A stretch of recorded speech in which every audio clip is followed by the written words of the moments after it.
প্রথমে একটি সতর্কবার্তা দিচ্ছি, দয়া করে এই আমলটি কোনো নাজায়েজ কাজে ব্যবহার করবেন না, অবশ্যই হালাল কাজে ব্যবহার করবেন।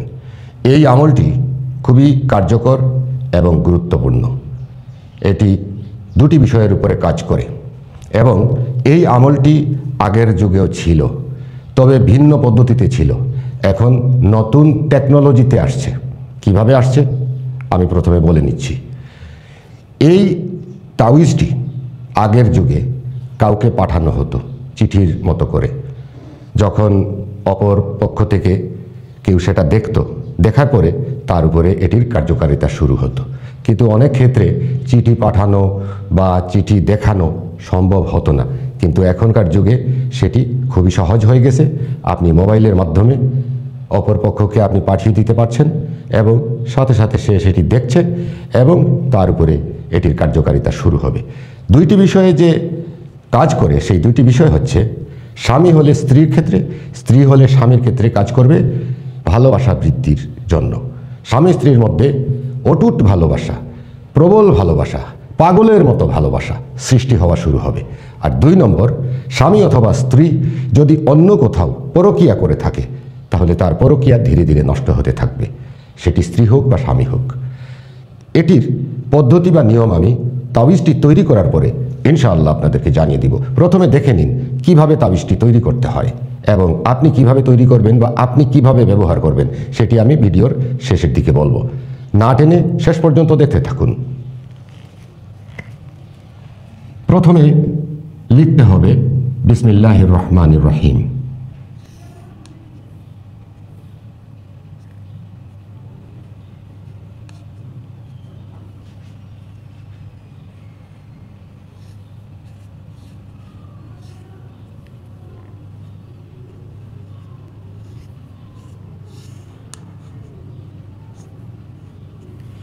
জের জবর কিছুই দিতে হবে না, এইভাবে লিখলে চলবে।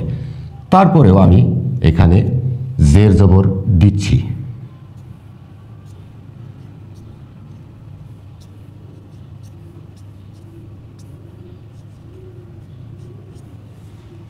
এখন একটি ছক তৈরি করতে হবে। এইভাবে একটি ছক তৈরি করতে হবে। বিসমিল্লাহির রহমানির রহিম লেখার পরে এইভাবে একটি ছক তৈরি করতে হবে।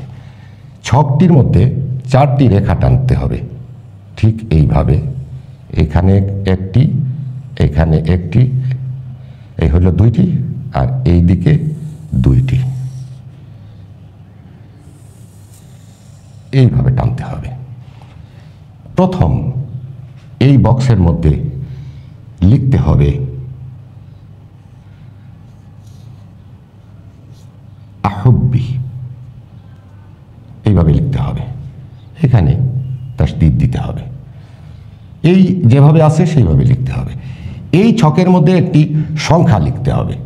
সংখ্যাটি হচ্ছে 79033। এটি আরবিতে লিখতে হবে 79033। এই ছকের মধ্যে, এই বক্সের মধ্যে লিখতে হবে তোয়া এবং হা, এইভাবে লিখতে হবে। এই বক্সের মধ্যে লিখতে হবে আইন। এই বক্সের মধ্যে লিখতে হবে নিজের নাম। আমার নাম হলে আমার নাম লিখব। আপনি এই ছক কাউকে পাঠাচ্ছেন, আপনার নামটি সেখানে লিখবেন এবং অবশ্যই আরবিতে লিখতে হবে। এই জায়গাটা আপাতত আমি ফাঁকা রাখলাম নিজের নামের জন্য। বাংলায় আমি লিখছি নিজের নাম। এই নিজের নামটা লিখতে হবে এই জায়গার মধ্যে। এই ছকটির মধ্যে লিখতে হবে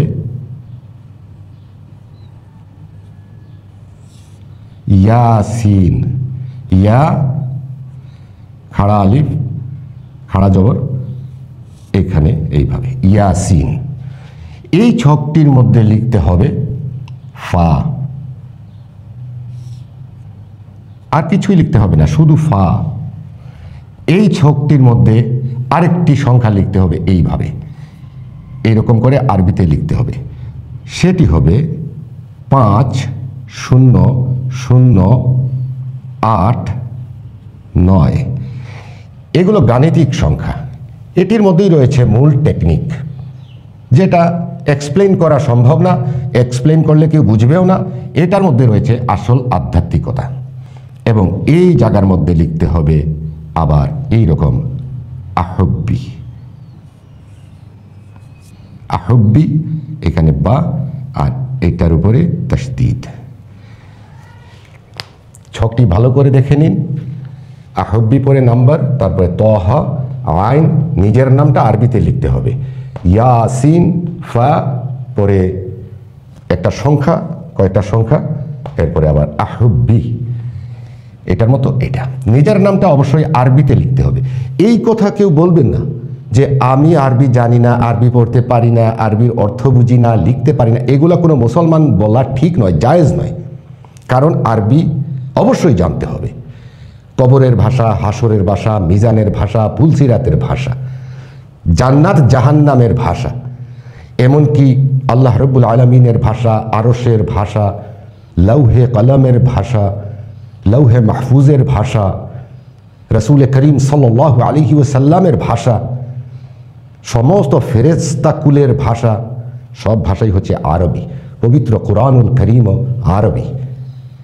অতএব আমরা আরবি জানতে হবে, মুসলমান হতে হলে আরবি জানতে হবে। আপনি না জানলে আজ থেকে শিক্ষা শুরু করুন। আপনি মাস্টার্স করেছেন, ডক্টরেট করেছেন, আপনি কিছুই করেন নাই, যতদিন পর্যন্ত আরবি না শিখবেন ততদিন আপনি ইলম অর্জন করেন নাই, এটা মনে রাখবেন। ল্যাকিং রয়ে গেছে মনে করবেন, নিজের ইলমের মধ্যে ল্যাকিং। আমি কোনো দিন মাদ্রাসায় পড়ি নাই, আলহামদুলিল্লাহ আমি আরবি লিখতে পারি। যেমন মনে করেন এখানে আমি লিখে যাচ্ছি, যদিও এটা অপ্রাসঙ্গিক, আমি দেখাই। যেমন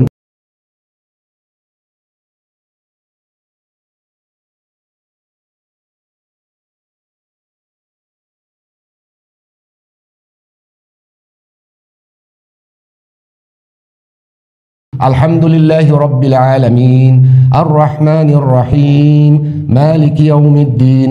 দেখুন, কেউ মনে করবে আমি হয়তো মাদ্রাসার হুজুর। আসলে না, আমি জেনারেল লাইনের মানুষ। আমি শিখলাম কেমনে? আল্লাহ পাক শিখাইছে, আপনাকেও আল্লাহ পাক শিখাবে। আপনি চেষ্টা করুন ইনশাল্লাহ। যাই হোক, সেটা অপ্রাসঙ্গিক। কথা প্রসঙ্গে বললাম আরবি শিখবেন সেই জন্য। এবার কথা হচ্ছে, আপনারা এই ছকটি স্ক্রিনশট নেন। স্ক্রিনশট নিয়ে আপনার মোবাইলে রাখবেন এবং আপনার মোবাইল থেকে সেন্ড করবেন আপনার হাজব্যান্ডের কাছে অথবা আপনার ওয়াইফের কাছে। যখন তিনি আপনার এই পিকচারটা দেখবেন, তাতেই কাজ হয়ে যাবে। যেটা আগের যুগে চিঠির মাধ্যমে পাঠানো হতো, পোস্ট অফিসের মাধ্যমে, অনেকে হাতে হাতে দিত, খুলে দেখা, সেগুলো অনেক টাফ ব্যাপার ছিল। 100-র মধ্যে হয়তো 10 জন সাকসেসফুল হতো, 90 জনের চিঠি পৌঁছতো না। কিন্তু এখনকার যুগে আপনি আপনার ওয়াইফকে, আপনি আপনার স্বামীকে এটা সেন্ড করার সাথে সাথে তিনি দেখছেন এবং সাথে সাথে আপনার প্রতি তার ভালোবাসা সৃষ্টি হওয়া শুরু হবে বিনামূল্যে। অবশ্যই এই আমলটি করবেন। কিন্তু আমি আবারও বলছি, কেউ এই কাজটি নাজায়েজ কোনো ক্ষেত্রে ব্যবহার করবেন না। প্রেম প্রীতি ভালোবাসা করার জন্য এই বিখ্যাত অলৌকিক তাবিজটি ব্যবহার করবেন না, দয়া করে। দেখে নেন কতটুকু কাজ হয়।